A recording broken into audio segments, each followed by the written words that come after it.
Bonjour, mon nom est Nathalie Godard, je suis pédopsychiatre, praticienne hospitalière et professeure des universités à la Fondation Santé des étudiants de France. Mon rôle à la Fondation, c'est à la fois de développer un service universitaire clinique accueillant des adolescents et des jeunes adultes pour des soins autour de difficultés psychologiques et par ailleurs de développer des recherches d'évaluation des soins au sein de cette structure. Alors, les jeunes qui souffrent de TCA, qui sont adressés à l'unité de jour, nous arrivent par ce qu'on appelle le réseau TCA francilien, qui est l'ensemble des collègues qui accompagnent ces jeunes en Île-de-France, qui peuvent être des pédiatres, des psychiatres ou des pédopsychiatres, qui nous les adressent pour une prise en charge, pour augmenter les soins qui sont généralement réalisés en ambulatoire ou à la suite d'une hospitalisation.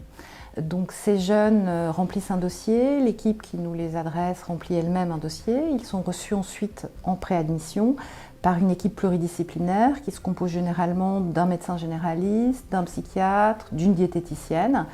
On leur fait visiter le service, on leur explique le projet de soins et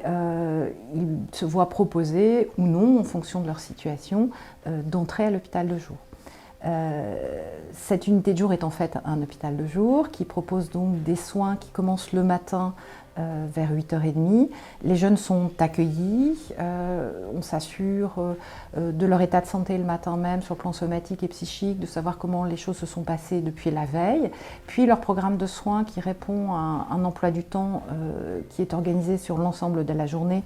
se déroule de manière variable d'une personne à l'autre, puisque certains vont partir en cours, d'autres vont voir le médecin, la diététicienne, la psychologue ou le psychiatre, et d'autres encore vont aller dans des groupes thérapeutiques, ces groupes thérapeutiques étant des groupes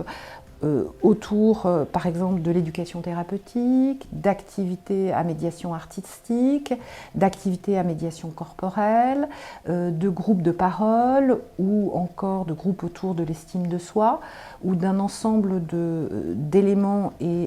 qui sont travaillés afin qu'on puisse proposer aux jeunes une approche qui concerne chacun des domaines de prise en charge. L'emploi du temps de chaque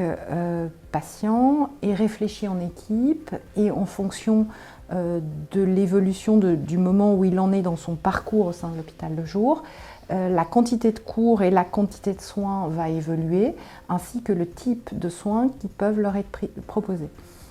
Nous accueillons des jeunes qui peuvent avoir été hospitalisés antérieurement et pour lesquels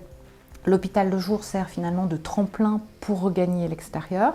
Et nous accompagnons des jeunes qui, à l'inverse, ont vu leur situation s'aggraver au fil du temps et pour lesquels l'hôpital de jour est une alternative à une hospitalisation. Alternative qui va soit permettre qu'ils regagnent leur vie extérieure si le projet aboutit et est constructif, et qui aboutira à une hospitalisation si l'hospitalisation de jour ne permet pas cela.